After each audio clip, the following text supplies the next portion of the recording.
how can we study the book of Nehemiah in a way that strengthens our relationship with the Lord? And even when he went before God, it was we and it was us, Yeah. right? It wasn't just his vision. First of all, he knew it was God's vision, but that they were a team working together. And like, am I willing to be part of a team like that? How has God revealed his glory and truth about his character and love for us in this book? The very first thing is to truly understand that like the Bible's real. Like this really happened. This is real history and these are real people. These are some of the questions that we want to explore and consider today. And I'm really excited to have a special guest with me today, Kaela of His Word, My Walk, who's inspiring tens of thousands of people to study God's word every day to deepen their experience and just have an ever deepening relationship with them. So in this video, we're going to unpack ways to get real with the book of Nehemiah in a way that will deepen our relationship with God. Kaela, thanks so much for being here. Oh, I'm so excited. I feel like we should have hit record like 30 minutes ago. No, we were just saying before, it was like we had this great dialogue. We're like, oh, we're just planning. We need to like hit record. This is awesome. So, well, let's to get started, just maybe tell everyone a bit about your channel and just some of the things that you've been doing. Just maybe just a little bit about what it's about, and then I'm going to dig a little bit into the backstory too. Yeah, on His Word, My Walk, we are truly, I'm here to create content to help people grow in their relationship with God, to help them experience God in a fresh way every day in our own lives. And we're reading the Bible together, like truly one chapter at a time, 5 days a week I'm there. But we have, as of this recording, completed 17 and a half books of the Bible, going one chapter at a time. There is a vault there. And I'm just completely in awe of what God has done in the last year, and how this platform and this channel and community has helped so many others, and inspired me and helped me in my relationship with God too. So it's been amazing. Yeah. Well, and what I love about it is you bring the spiritual and the practical together and just kind of walking through some really simple ways to like just to be consistent or to, make sure you're not, just kind of getting bored and walking away or, just turning the page. And then I love the way you provide a lot of practical tools to help everyone just, get into the word, everything from journals and notebooks to frameworks around, how to like study the Bible and that kind of thing. So it's really powerful to see. Thanks. Yeah, that's a huge part of my life. I share part of my testimony often is that in 2017, I was doing all the things. I was like going to church, watching the extra sermons, gospel music only, had a fitness-based ministry that I was running. And I was spending time in the morning, not with God, but I was spending time reading. I committed to reading a book every day in the morning before working out. And it was one of those mornings that I just felt a very gentle moment with the Holy Spirit saying, Kaela, you're spending a lot of time about me, but you're not spending any time with me. And I realized I was like reading books about God. I was singing songs about God. I was listening to other people teach me about God. I went back to school and got another degree studying more about God, but I wasn't truly spending time with him. And in 2017 is when I committed to reading the Bible every day. And I haven't stopped. And now I can teach others how I truly trained myself. Like I trained myself to get consistent reading the Bible. With things that I even do as far as even just like making sure I have a cup of water before I go to bed with my Bible. So I don't even have to go to the kitchen, like simple things like that. So to help people get consistent and now walk that out with them on His Word, My Walk is just an incredible journey. Yeah, I love it. I love it. So tell a little bit about your backstory, because, some might look at your channel and say, wow, almost 40,000 followers and like tons of video content, 17 books of the Bible and still counting. It was different a year ago, wasn't it? Like, Yeah. Tell us a little bit about that. Yeah, just this week, a little notification from social media saying like, this is what you posted 1 year ago today.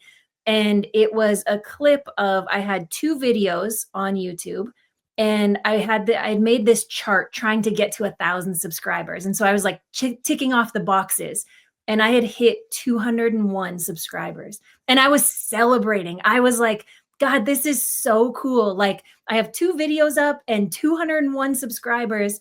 And I had no idea that that chart would be full in the next couple of weeks. And that a year later, there would be this worldwide community I just checked my analytics last week and had to update my mind. Every week, I am reading the Bible consistently with people from 38 different countries. Wow. And to like be able to share with our community, that's why I have this globe. There's like pins in it all around it from where people are reading with us from, to share like this is what we're doing together. And I just think it's so powerful. Oh, that's amazing. Well, and it's such a Nehemiah moment. That was, what Yeah. struck me when you described it is like you were faithfully doing what God's called you to do, and then all of a sudden, He really uses it for His purposes to reach people all over the world and connect with you with all the people around the world, and it's just really amazing to see that. That's Yeah, awesome. it's been a lot of work and a lot of God.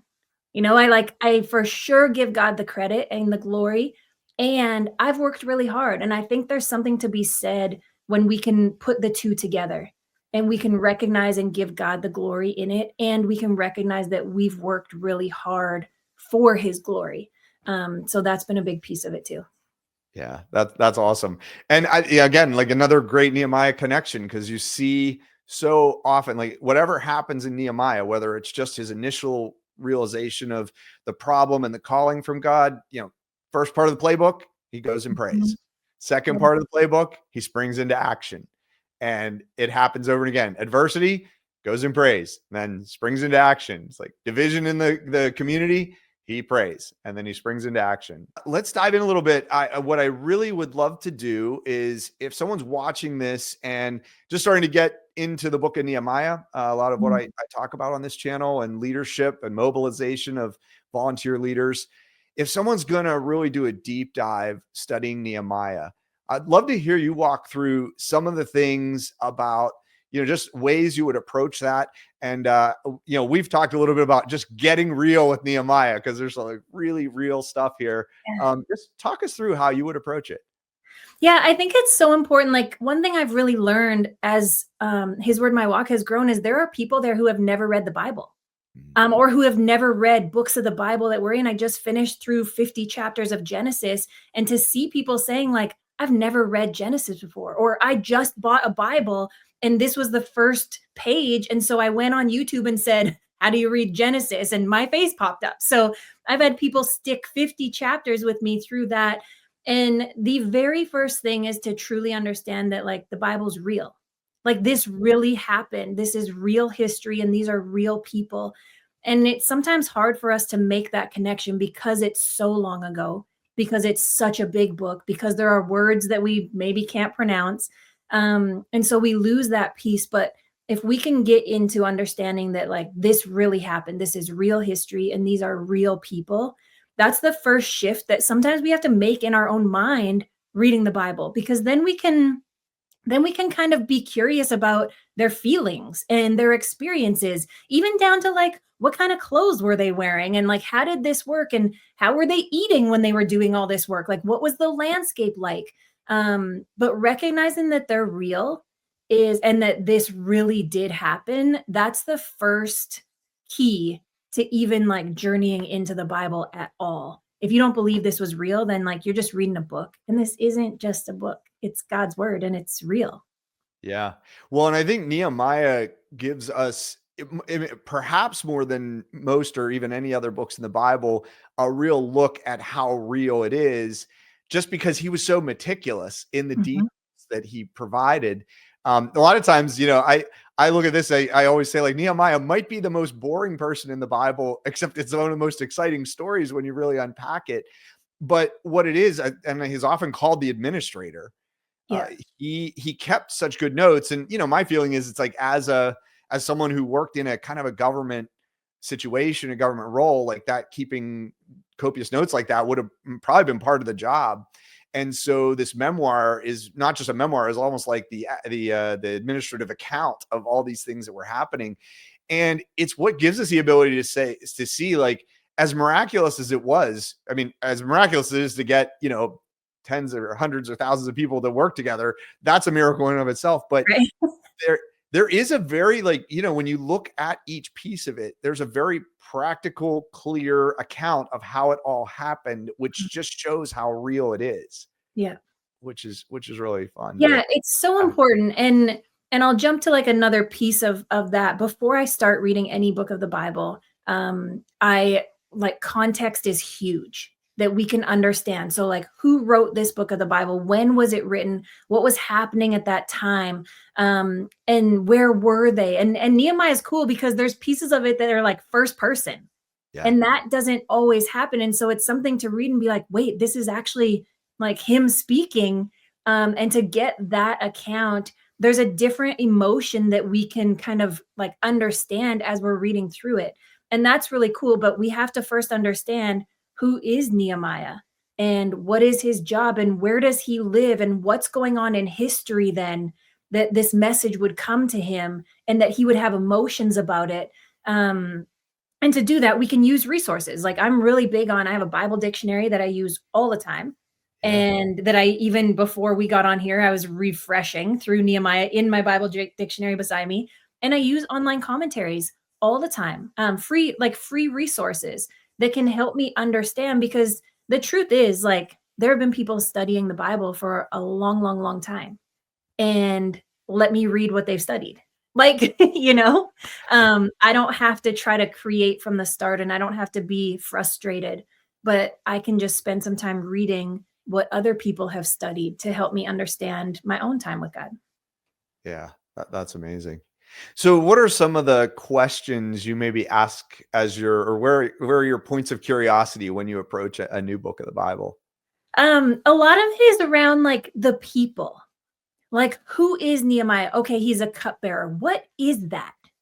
Like, what does that job actually mean? And then if you know what that job is, and even though it's like a higher up administrative title, like, can you imagine, right? Like, would I do a job like that? Would I be like, oh, let me check this out and make sure it's not poison, right? Like, let's, he's a real person. So instead of just reading like, oh, he was a cupbearer and we go to the next paragraph, it's like, let's stop and think what a cupbearer was for the king.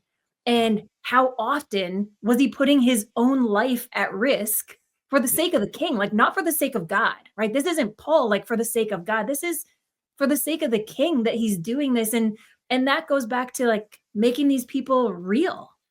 Yeah. Like this is his real everyday life. I was sharing earlier with you. I think sometimes we read the Bible and we can read through the whole book of Nehemiah in less than an hour, right? But it's years of time. Like it is, and we will often read like the next paragraph and think that this is immediate. And we Yeah. forget that, we just went through a week of his life or a month of time in this one paragraph. Well, what else happened? Like what was his day to day like? Like, how did he actually live? And to get curious into that allows me to examine myself. Like, what was Nehemiah's relationship with God like? How did Yeah. he know to pray? Did he have people mimic and model that for him? Because he was serving the king. So, like, what was his community of believers like at that time? Things Yeah. like that we can get curious about. Yeah. Absolutely. So in some of the ways you approach history, you talked about using a Bible dictionary, some of the different commentaries. I know you've shared, you've kind of started to look at Nehemiah a bit. What are just some of the accounts that have really stood out to you, or what are some of the things that you've started to discover that are interesting?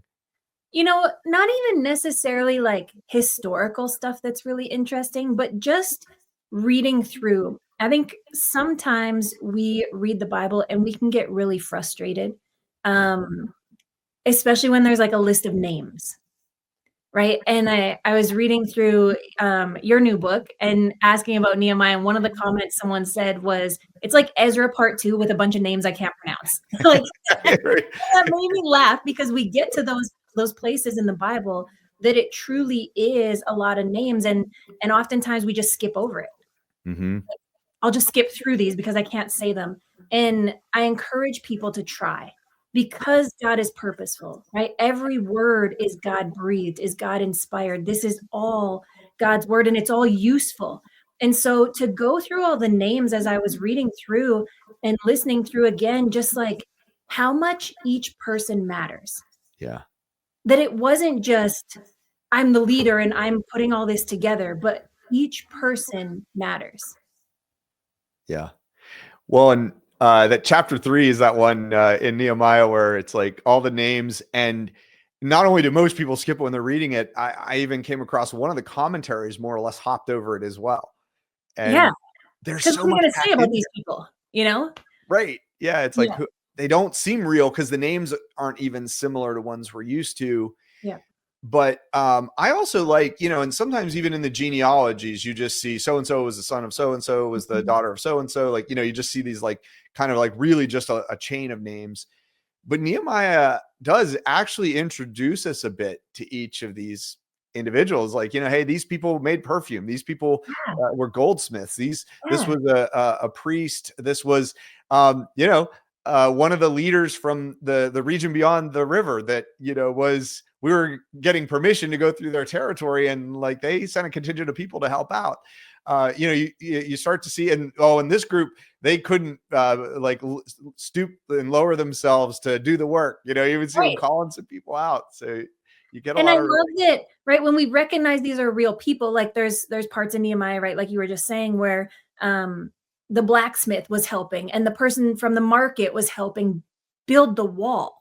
mm, And then that helps me examine myself. If there's a project that my pastor or my church or the kingdom of God has in front of me, would I respond and say, but I do this profession, so I actually can't help you with that. mm, Right? And so it if I can see that these are real people, like the blacksmith is building the wall. Nehemiah didn't say the blacksmith was doing just the ironwork or the whatever. Like yeah, it's helping together. And I think sometimes what helped me to examine myself within that is looking at myself and how I serve and volunteer at my church. And sometimes what I encourage other people to do is like not just call your church and volunteer, but actually be open, right? I think sometimes we're like, I'm really gifted in this area, yeah. so you're going to want me to volunteer in this area, when really they just need someone there on Tuesdays to cut vegetables. And you're like, oh, but I'm actually a teacher. Like, okay, Right. but we need someone to clean the bathrooms during the conference. Oh, well, I'm actually more qualified. I should probably be doing this. And do we truly have a heart to serve and to build the mission that God has put in front of our leader? Or are we going to say, actually, this is the only way that I'll help? And so, even reading through a book like Nehemiah, where we're focused on him as a leader, we can look at the people as well, because they're real people and this really happened, and think about their feelings and things they may have thought. They may have had wives that said, like, honey, you're above that. Like, what do you Yeah. mean you're going to build this for Nehemiah? Like, no one's rebuilt the wall. They tried. Like, what makes you think this is going to work this time? Why are Yeah. you trusting this guy and his God? Like, these are real, and we're allowed to ask questions like that and engage with the Bible. I think a lot of times we're told to just read it and believe it, Yeah. but we're allowed to ask questions and interact with God's word. Yeah. One of the questions that always strikes me is all the people that essentially stopped doing their day to day for 52 days to Yeah. build the wall. I think about, what would it take for me to set everything aside, all my responsibilities, all my task list, my email inbox, my job responsibilities, that what would it take to set all that aside for 52 days? Yeah. I can't even imagine. And Nehemiah's ability to inspire, really like kind of connect everyone to, hey, this is what God's calling us to do, and to be able to do that. And then, but I think also not to at the end be able to say, hey, look what I did. Exactly. One commentator said about chapter 3, it's like there's one person Nehemiah did not acknowledge in all of this, and it was himself. He never Yeah. mentioned he even had a role in it, and yet he was Mhm. the mobilizer that brought all the pieces together. And even when he went before God, it was we and it was us. Yeah. Right? It wasn't just his vision. First of all, he knew it was God's vision, but that they were a team working together. And like, am I willing to be part of a team like that?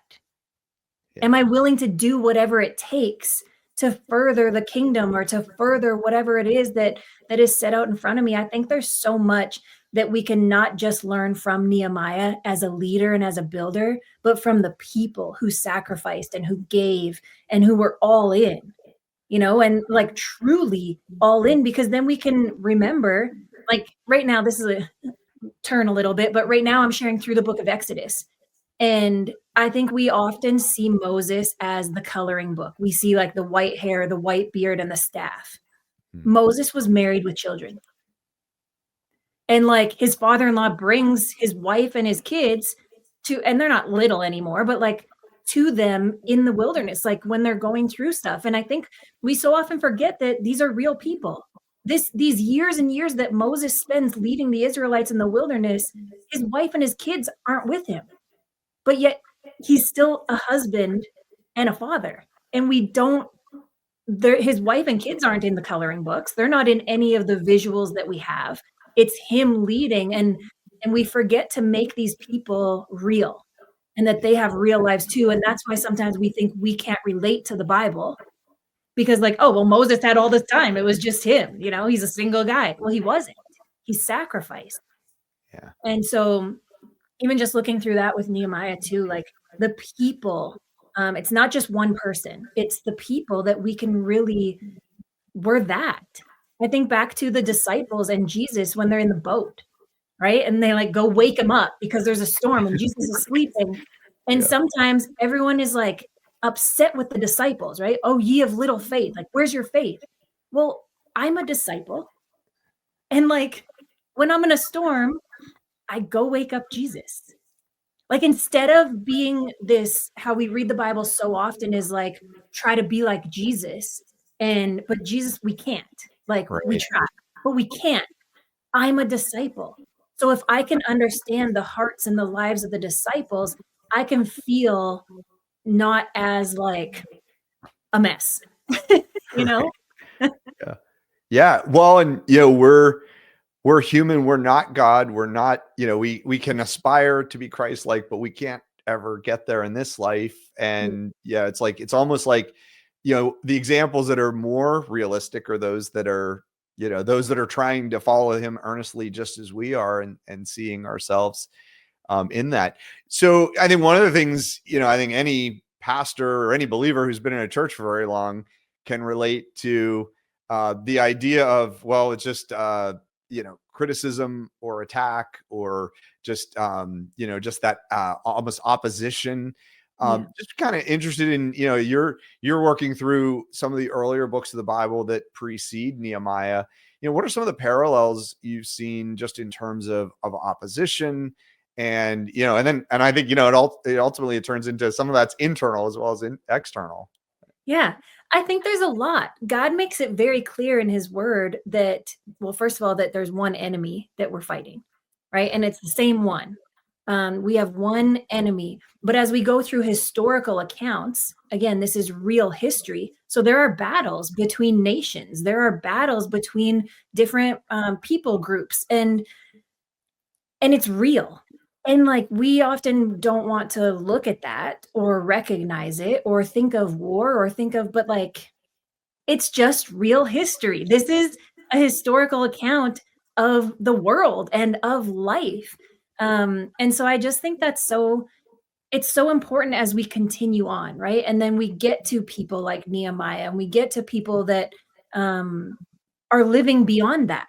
Like right now, as I've been going through Genesis and now Exodus, like we're still pretty small in like world's sake, and even how many, you know, I'd say like nations and stuff there are. But as the Bible continues on and people continue on, it's like everything is growing, and there's more people and there's more opinions and there's more people creating their own governments and creating their own ways of doing things.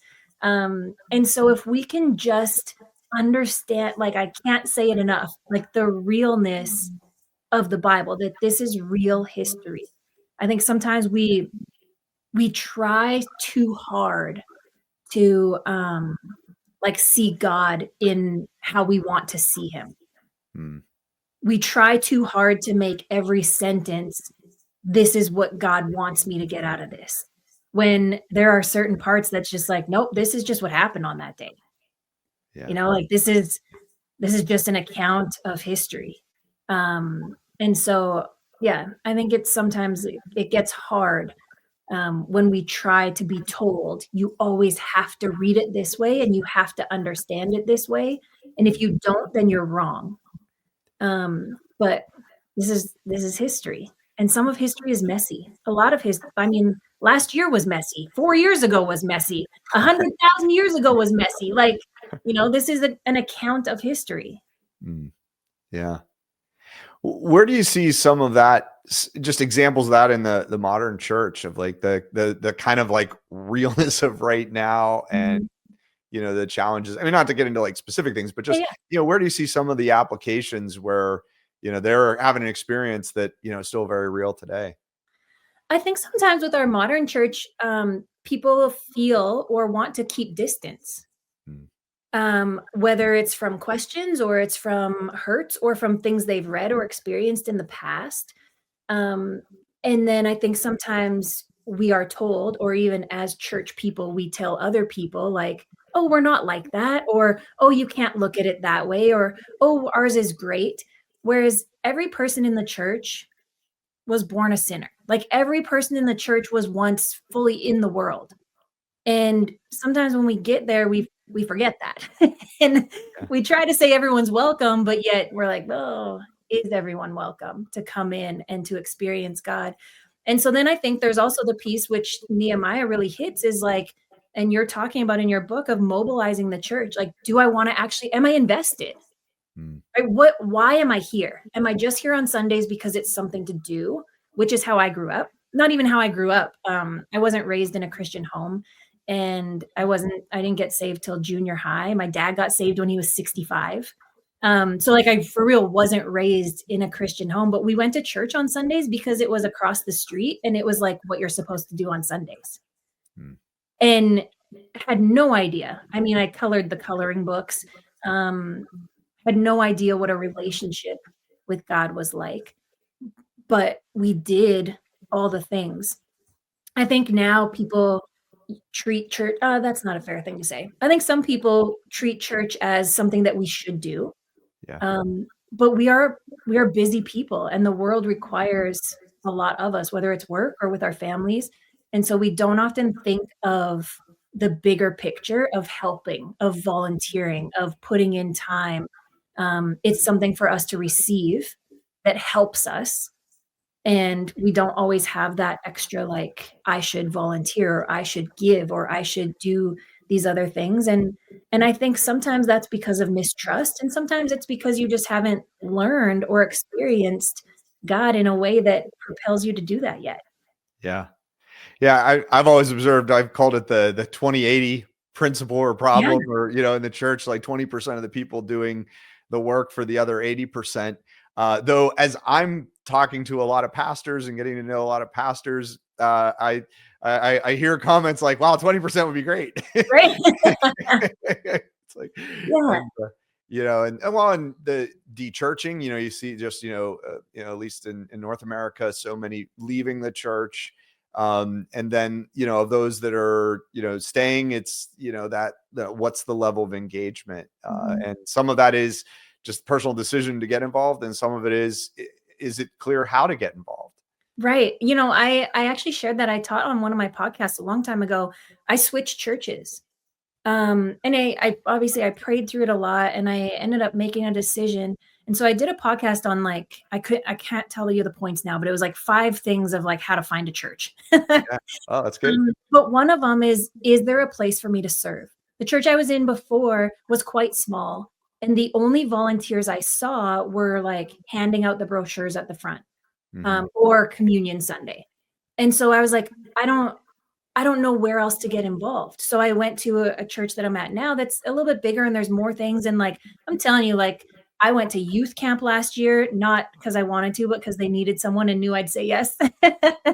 But like this morning, serving communion for a Good Friday service, like whatever I can do, I'll be in the kitchen. I will clean bathrooms at the conference. I will come and set up and build something. Like I will serve wherever because there's always something to do. Um, and I also think that in these last couple years, we've gone to a lot of online church. Mm. And so then we're missing a whole piece of our congregation who just physically aren't there.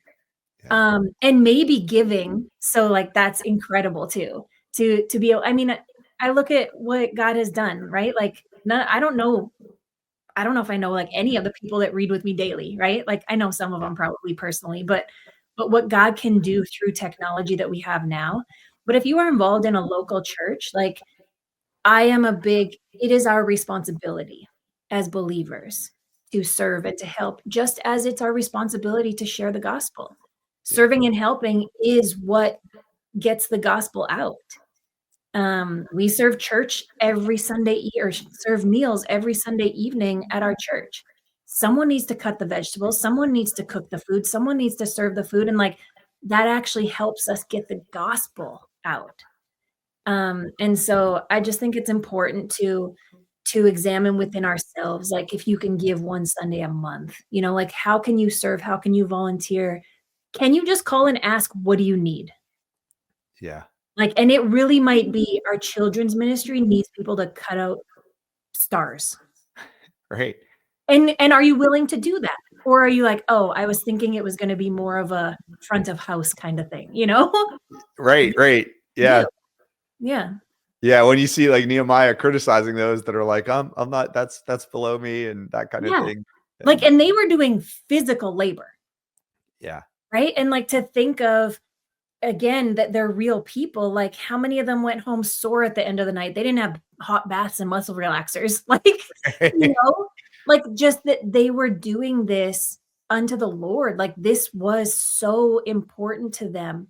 And why was it so important to them? Because I know you haven't mentioned it, but, like, I got tabs all over your book, but toward the end when you're like, "Okay, the wall's complete," it's not about the wall.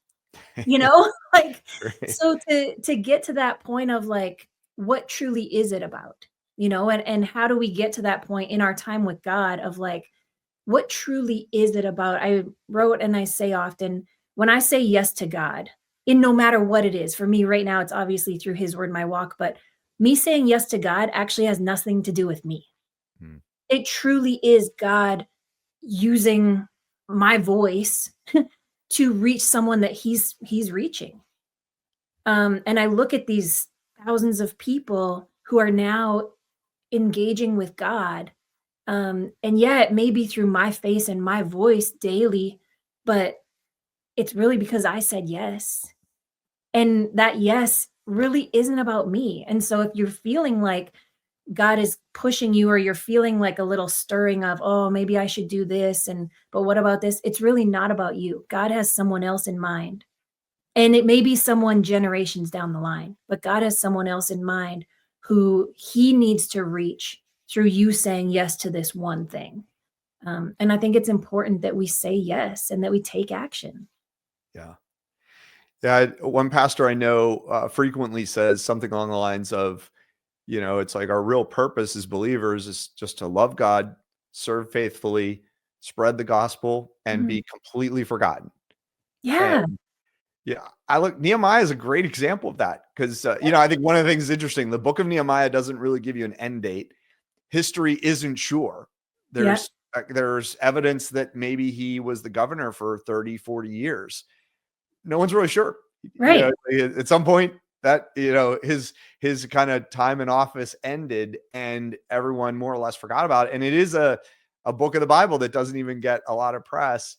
And yet, he just was faithfully taking, you know, the situation God called him to and applying whatever his efforts were to do what was called on him. And, it wasn't for the glory. It wasn't for Yeah. the notoriety of it. And Yeah. And it's not easy, right? We kind of talked about this a little bit, but like there'll be backlash sometimes. There'll be opposition. You actually also talk in your book, I thought something really cool was the difference between a plan and preparation. mm, Um, and that distinguishing and the preparation and like preparing for like what obstacles are going to come when you decide to take this, right? Even other pieces of the Bible, like count the cost. You know, for me to start this YouTube channel, I think I counted the cost based on what like 500 subscribers would be. yeah, I didn't know what the cost of 40,000 would be. And it's different. It's different the cost of other people that I engage with, the cost of the time that I put in, the cost of my own time that I feel like I don't have as much anymore, the cost of just like not wanting to record some videos sometimes, but I've committed to thousands of people to be there 5 days a week reading with them. Like the cost of, I don't know, a lot of it, like what other people see or think of you, the cost of people recognizing you in public. Like there's different costs of what we say yes to God. And like, are we willing to count the cost and then still move forward? Like at any point, is the cost too high that I would say no? Um, and like, I sure hope not. But that's something I like will continue to ask myself, you know? Yeah. At some point, is the cost too high? I mean, for Jesus, it wasn't.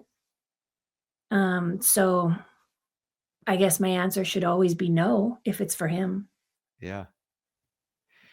Well, and time is one of those things we know God's numbered our days, and Mhm. and they're limited, and it just in the time that we have. So it's like the opportunity cost of every hour, Yep. serving ourselves. Are we serving God? Are we spreading the gospel? Or are we kind of pursuing things that don't have that value? I think, Yep. and a lot of what I talk about is these days is volunteerism and mobilizing volunteers and volunteer leadership. Um, a lot of times when people talk about like giving back to God or giving to God, back to God even is like kind of the wrong way to look at Mhm. it, right? It's talking about money. And it's like, are you, people talk about tithing. Is it 10%? Is it, all these things. What about time? Because I really feel like most people I talk to in the church would probably be quicker to write a check than they would be to give a half day or a day of Yeah, time. it's the reason we have books that are called 5-minute devotional, 10-minute devotional, right? And, like, I'm not saying there's something wrong with those, but No. because they're probably, like, top sellers. Yeah. But that's something that I work with my community with a lot, and why we go 1 chapter a day. In 2017, when I committed to spending time with God in his word, I committed to 1 chapter a day, Mhm. and I just turned the page and I kept going. And for more than 2.5 years, I read 1 chapter a day. Wow. And there was no pressure to finish the Bible in a year. There was no pressure to read, sometimes a chapter is really small and I appreciate it. And sometimes I would be like, oh gosh, this is a long one, you Yeah. know? But I committed to that, and it's time. Am I willing to put in that time? And now teaching people how to journal through their time with God. But here's something that gave me a lot of freedom that can maybe help your audience too, is that even as I would say, like, I'm reading the Bible, this is my Bible time, I've got to read the Bible today. I stopped saying that. And now I say, I'm spending time with God in his word.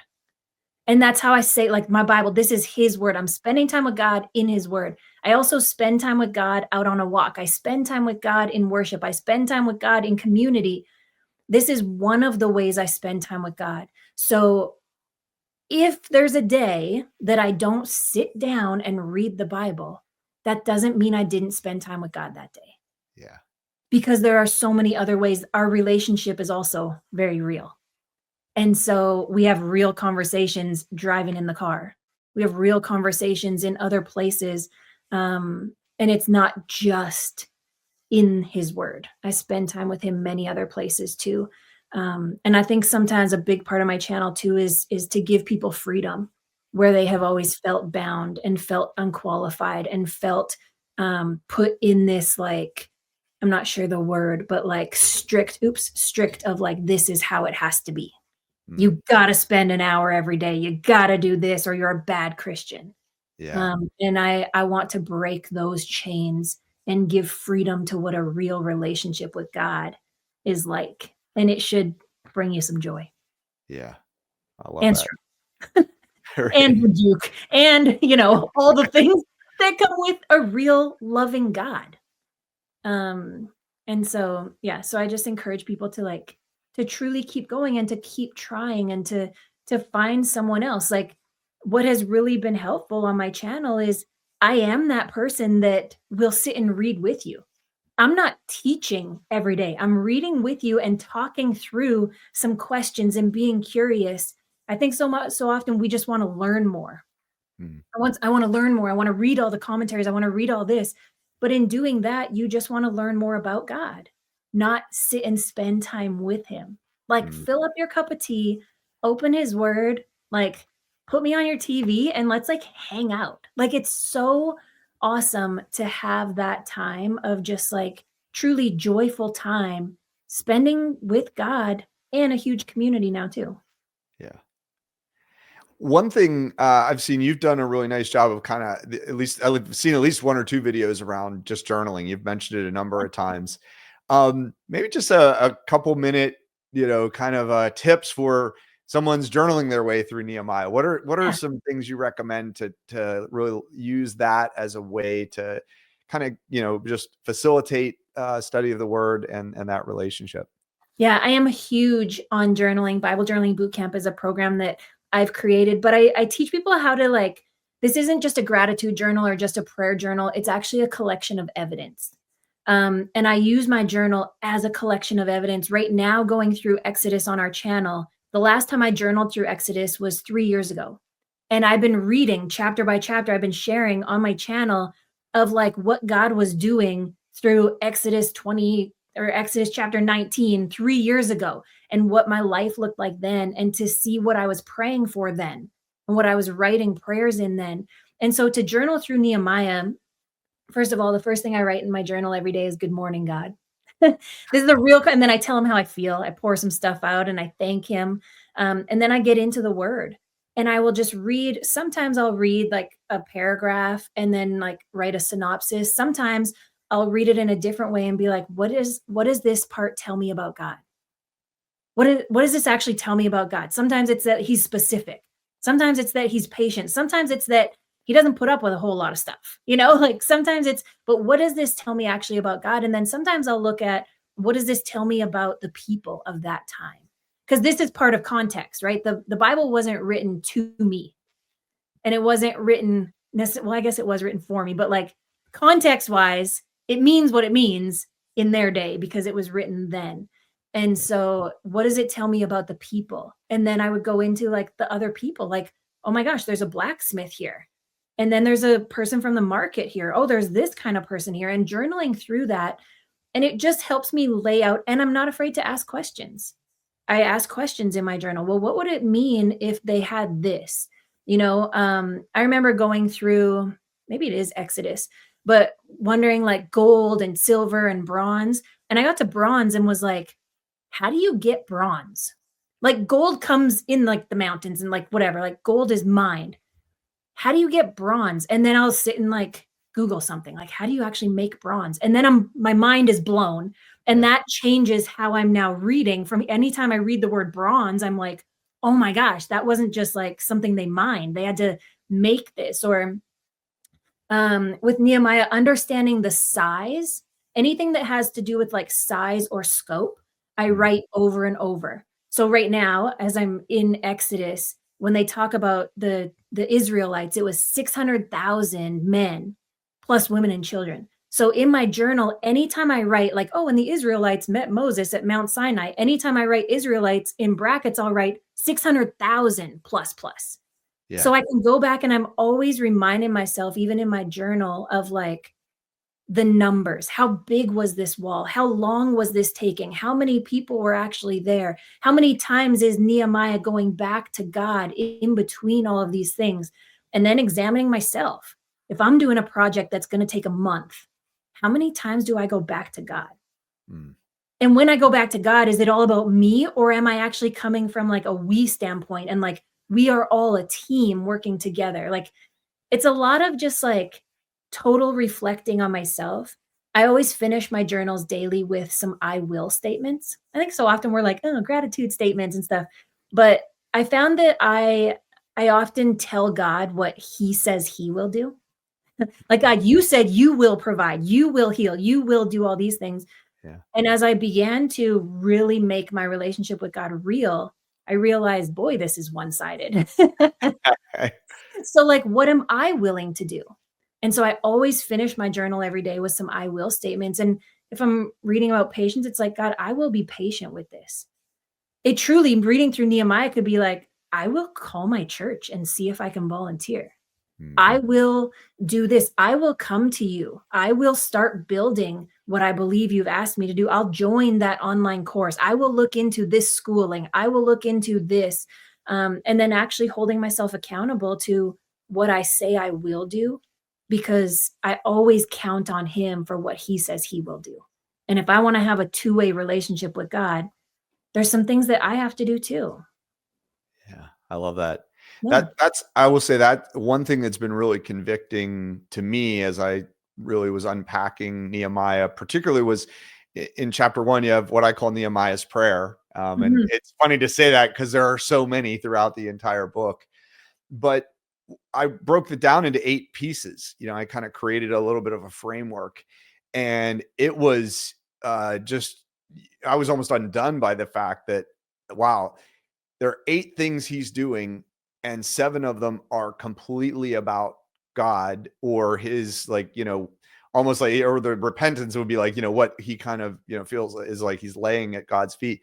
The last thing he does is ask for, kind of aid, supplication for aid, just Right. asking for help.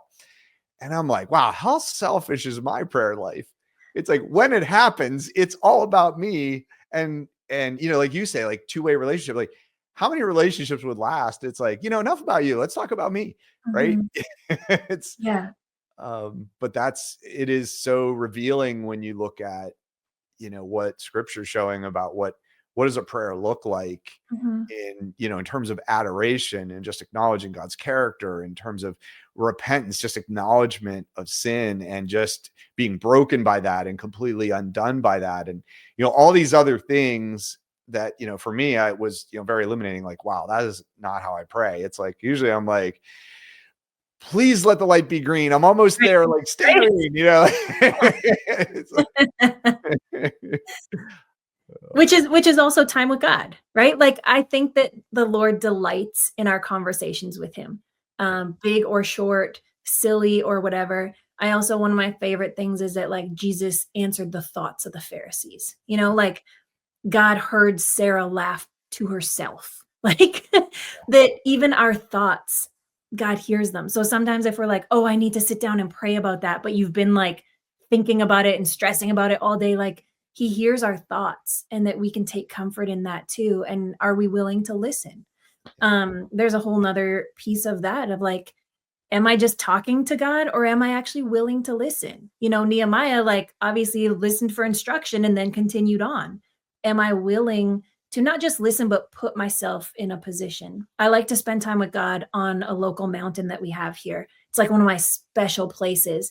And I used to say, last summer, I would say, like, God, this is where you speak to me best. Like, I love coming up here because you just speak to me best.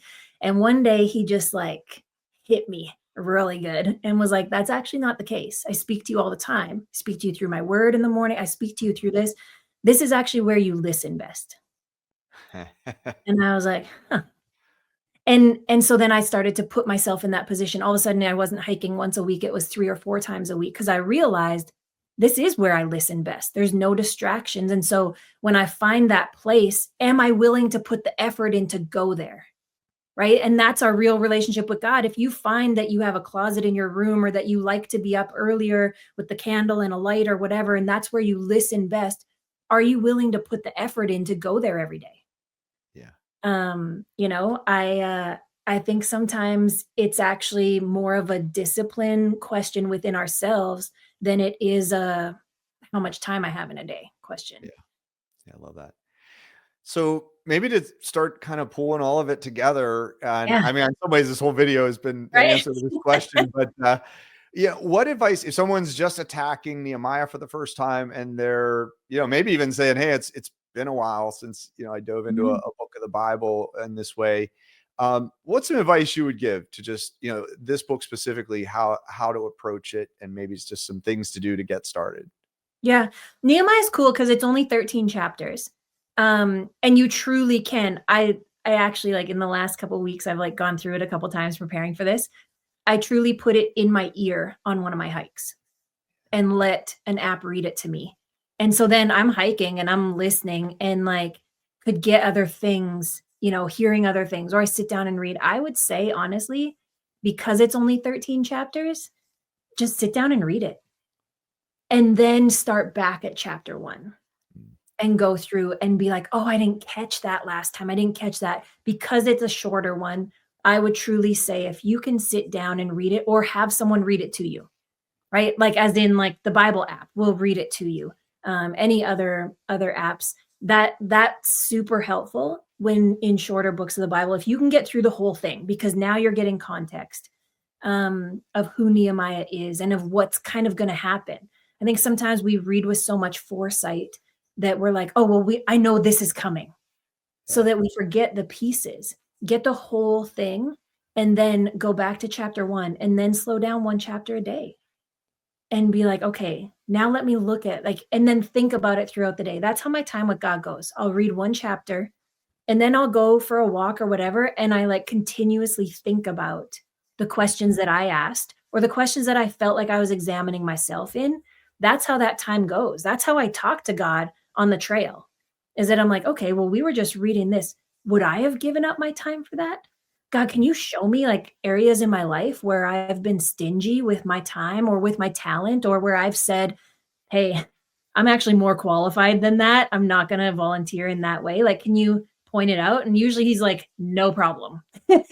Here, here, here, here, and it's truly those moments. And then I'll reflect on that. And the next day, go to the next chapter. Oh, it's a list of names. Ugh. Okay, God, like, let's go out on this walk. Why are names so important to you? Why do people matter like that? Oh, they do. People matter. You care about everyone's name. You care how it's spelled. People spell my name wrong all the time. Like, you care about who does what in every scenario. Like, in the grand scheme of the whole Bible, which says that all words are inspired by you, that you breathed all of this, you cared about everyone's name. Okay, well, I might not be able to pronounce it, but we have names like today that we can't pronounce, but that's so cool.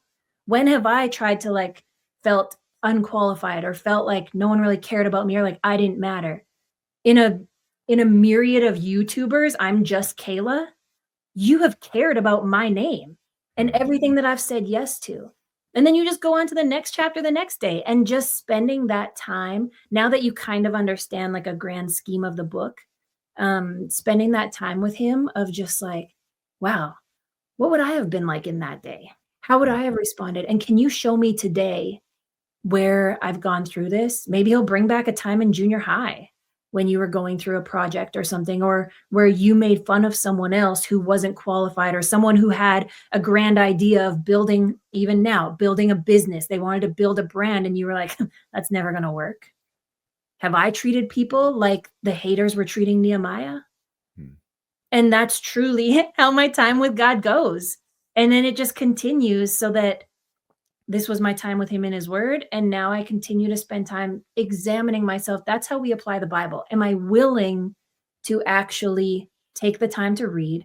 Am I willing to take the time to like reflect? And am I willing to examine myself and apply the truths and the principles of his word? I love it. That's awesome. So, Kaela, if someone's watching this and they're like, "Wow, I want to, see more of some of the commentaries you're doing, or just your channel," what are some ways that someone might like kind of find what your content, or Oh, just you can interact? just come to His Word My Walk on YouTube, and I'm there like every day. Our community is amazing, and then you can find everything else from there.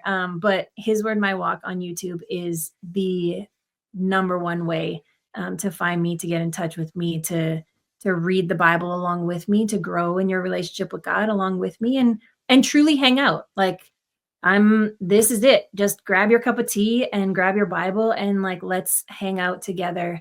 And we can do that every day. That's awesome. And I'll have the link in the description below if anybody wants to find it that way as well.